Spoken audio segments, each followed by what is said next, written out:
This was back a few years ago when I lived with my parents, still during my last couple of years, living there and before I left for college. My parents bought and moved us into a new home. It was further away from the city, and even most of the suburbs. It felt very isolated in the woods, and it was kind of a mansion, at least in my eyes, even though it was just the three of us living there. We had family that stayed with us a lot, so I think that was their excuse for getting a bigger house than we needed anyway.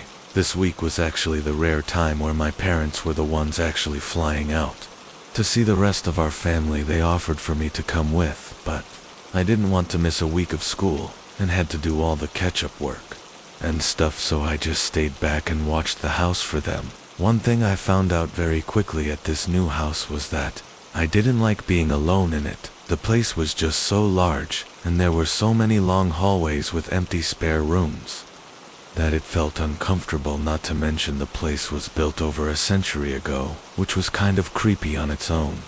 I was old enough to kind of ignore that uneasiness, but it still never went away the first 2 days that my parents were gone. Everything was fine. I went to school, hung out with some friends, and just chilled at home on the third day. I did the usual, going to school, and then getting food with my buddies afterward, not getting back to the house until 6 o'clock or 7 that night.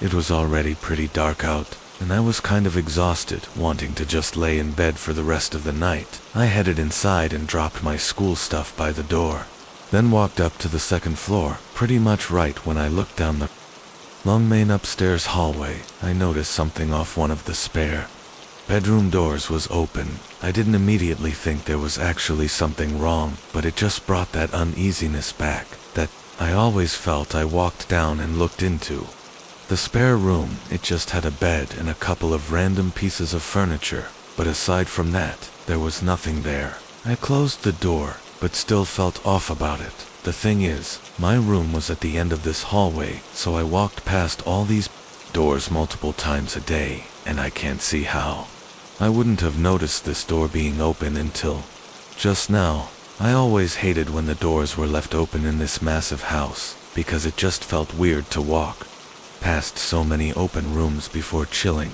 I did a short walkthrough of the house, not looking into every room, but just looking for any signs that something was off. Seeing nothing else, I figured I'd just never notice the open door, and tried to not let it creep me out too much. Maybe it could have even opened up on its own while I was out of the house, like if it wasn't fully closed already. I went to my room and turned on the TV, trying to ease my mind. Unfortunately, it didn't help much. I kept thinking about the fact that I was alone in a huge mansion, with no way to know what was going on in any of the other rooms. Not that something was going on, but it was the unknown that was creepy. About 45 minutes to an hour went by before I was getting hungry for dinner. I left my room and headed down the hallway into the first floor. Another kind of strange thing about living in a house like this was that almost never were all the lights on so constantly. I was walking past dark rooms and shadows while I was in the kitchen. I kept thinking I was seeing something in the far living room. Every time I'd look up, the room was dark and nothing was there. I thought I was going crazy. Everything was just getting to my head, and I really didn't want to give in to the what I thought was unwarranted anxious feelings I was having. I told myself I was creeped out over nothing and just ignored it. I made dinner, then walked back up to my room, but when I got up to that hallway, I instantly felt a chill run through me. That door was open again. I froze up and just stared down the dark hallway for maybe an entire minute. I couldn't think of how this was happening in the moment. I was genuinely considering whether this place was haunted. I never believed in that stuff, but that was before living in a creepy-ass 100-year-old mansion in the middle of the woods. I quietly walked back up to the spare room, pushing the door more open, and looking in. It looked exactly the same as it did before I walked in, and looked for any subtle signs like a dirty shoe print or something that had been moved, but I found nothing at all, only getting more uneasy. I left and went to my room, closing and locking the door. I sent a text to my parents, not trying to sound too alarmed, but just asking if they noticed the spare room door opening, or if there was a problem with it or something. They responded quickly saying they hadn't noticed anything and wasn't really sure what I was talking about, I said to not worry about it. And it was probably nothing, but honestly, I was getting more unsettled by the minute. It was like my gut knew something wasn't right, I think.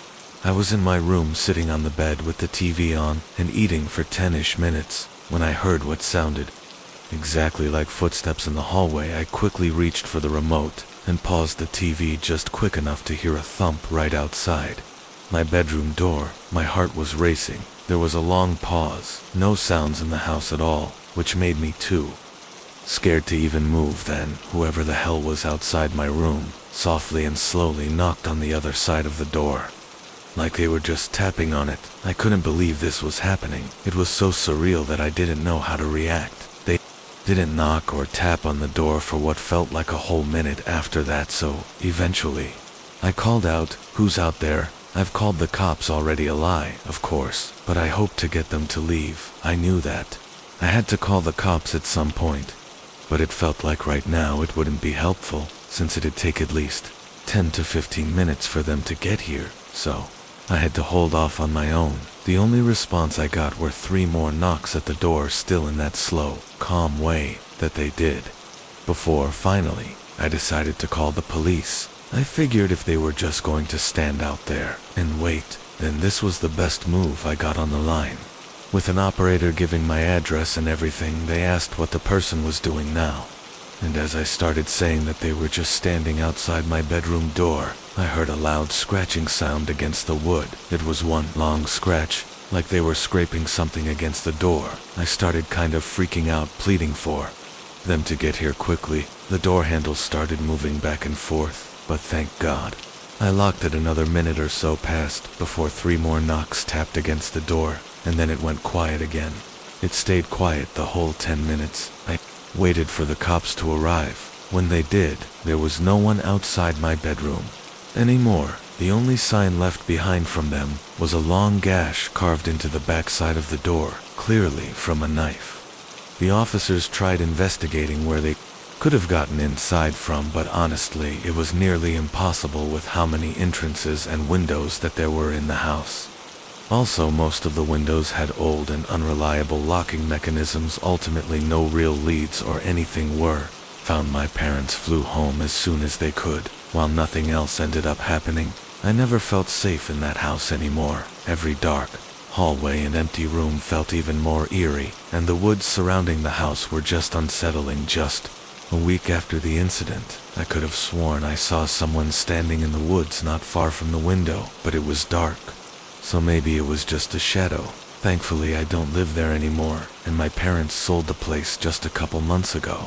Whatever was going on with that house, or whoever was stalking us in it, will remain unknown. Music, no text. It was a pretty normal Friday night for me.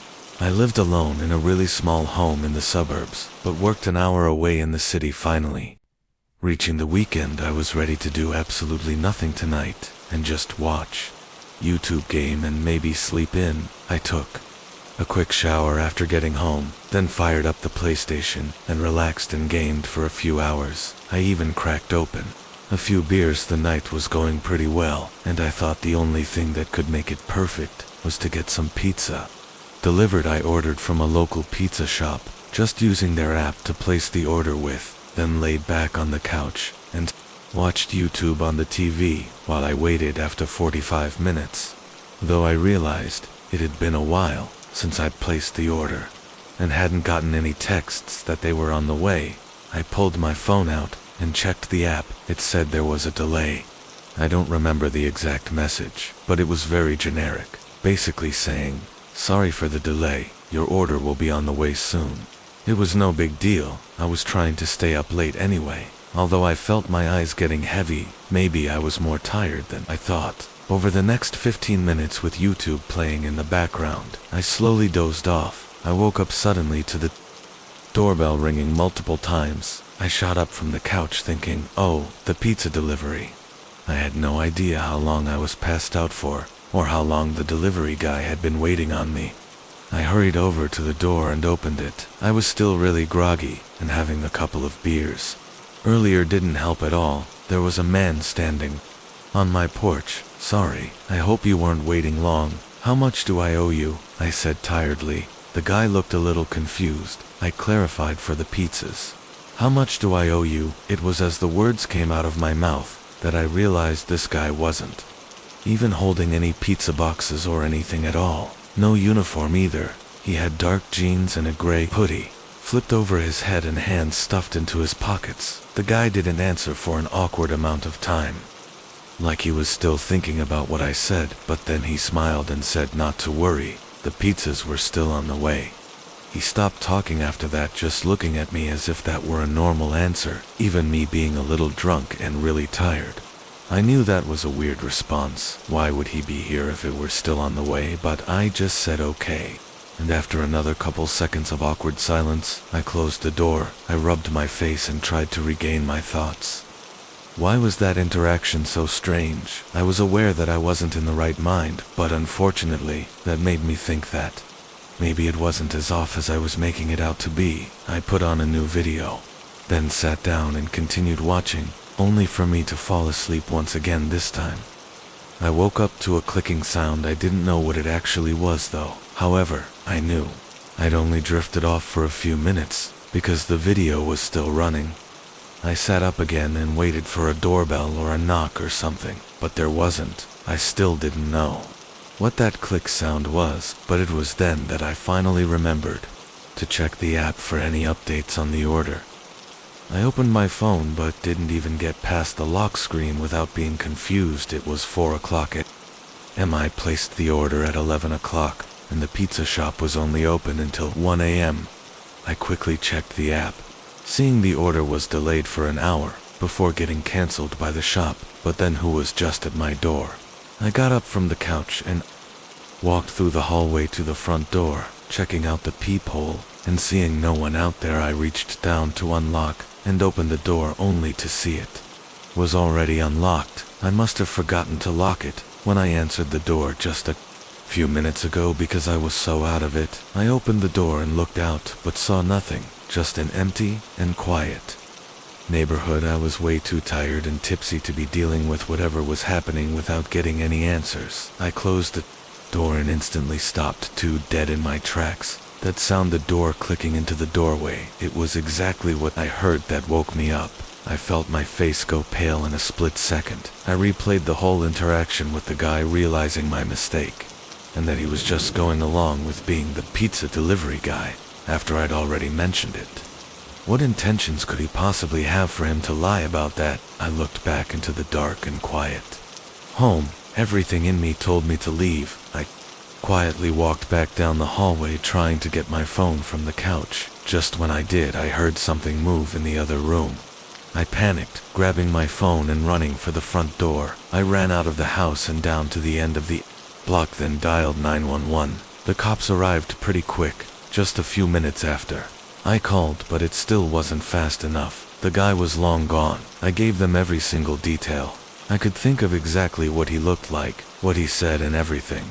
But so far that's all we got, and unless something else happens, it's likely where it'll be left at. I think over that night, all the time trying to figure out what really happened, but I don't know. It seems like the order being cancelled was just a really bad coincidence. The biggest question is why this random guy was outside my house ringing the doorbell at 4 o'clock a.m. to begin with. What was he initially intending? My guess is that he was scouting for empty houses or easy targets to either rob or worse. When I entered the door, he probably could tell I was drunk, tired, and not in the right headspace, so he figured he could take advantage of that. I'm even willing to bet he waited outside the door and listened for whether or not I locked it. Then he just waited a few minutes for me to go back to sleep. Had I not woken up or realized the situation I was in, that night could have gone much differently and likely would not have ended well for me.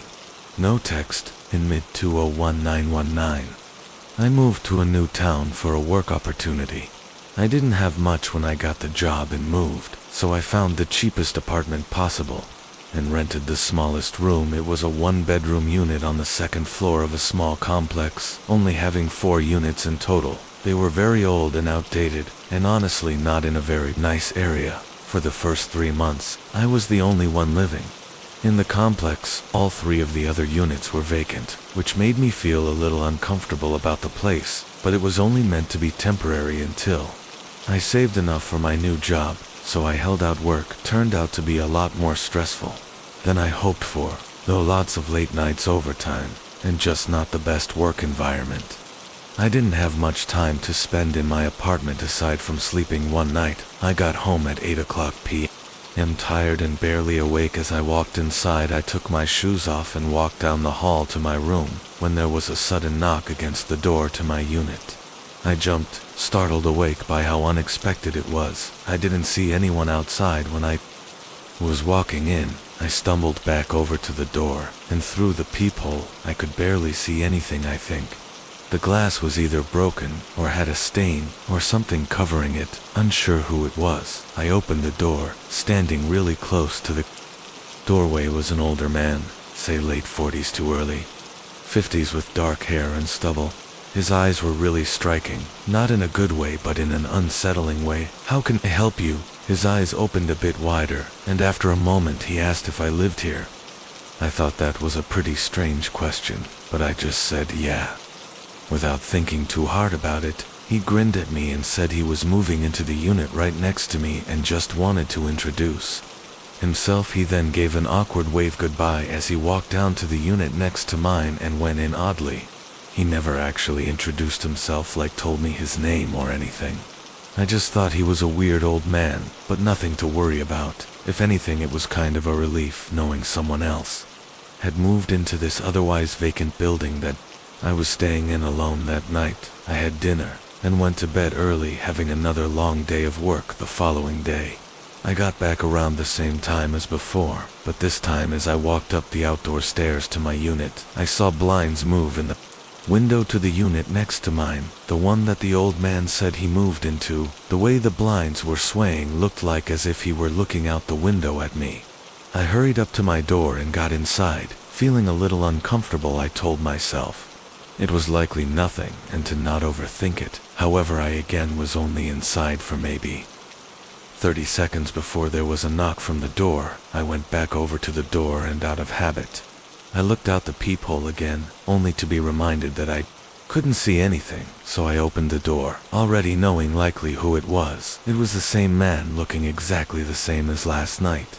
"Is there something you need? I'm just in a bit of a rush at the moment," I said, trying my best to not be rude, but really not wanting to talk to anyone right after a long day at work.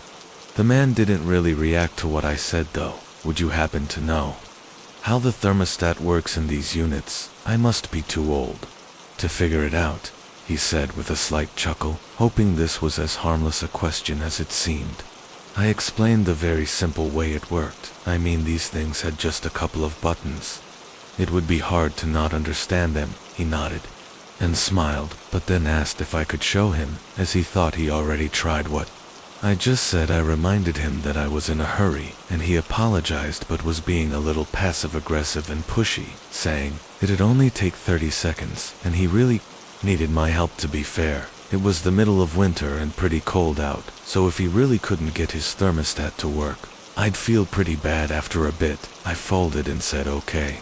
I guess I just thought it would get him to leave me alone. He led me down the balcony to his unit. The door was already open. The man walked in, but as soon as I saw the inside, I stopped in the doorway. His unit was empty. There wasn't a single piece of furniture, or even a moving box anywhere, and it was dirty with paint peeling off the walls. It was clear from just looking at it that there was no way this unit had been rented out. Even more strange was a disgusting odor escaping through the doorway. The man noticed my hesitation and looked back at me. "Come on, it's just right here." I wasn't sure what to say, trying to think of an excuse to not go in. He told me again for me to come on in, but in the most unsettling and chilling way. His expression shifted from friendly to this dark, disappointed look. He took an aggressive step forward, and I quickly ran away from the doorway. I got into my unit and locked the door behind me. A few seconds later, the door handle clicked back and forth.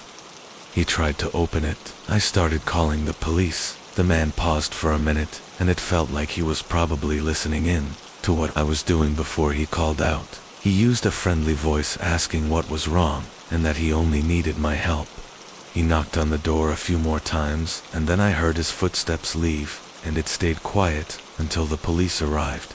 The man was nowhere near the building by then. Turned out I was right, that unit was still vacant. He had broken in and been staying in there for a few days, probably keeping an eye on me to see when I left and got home from work every day.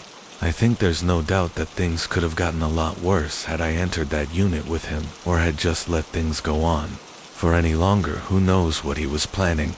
I moved out of there as soon as I could,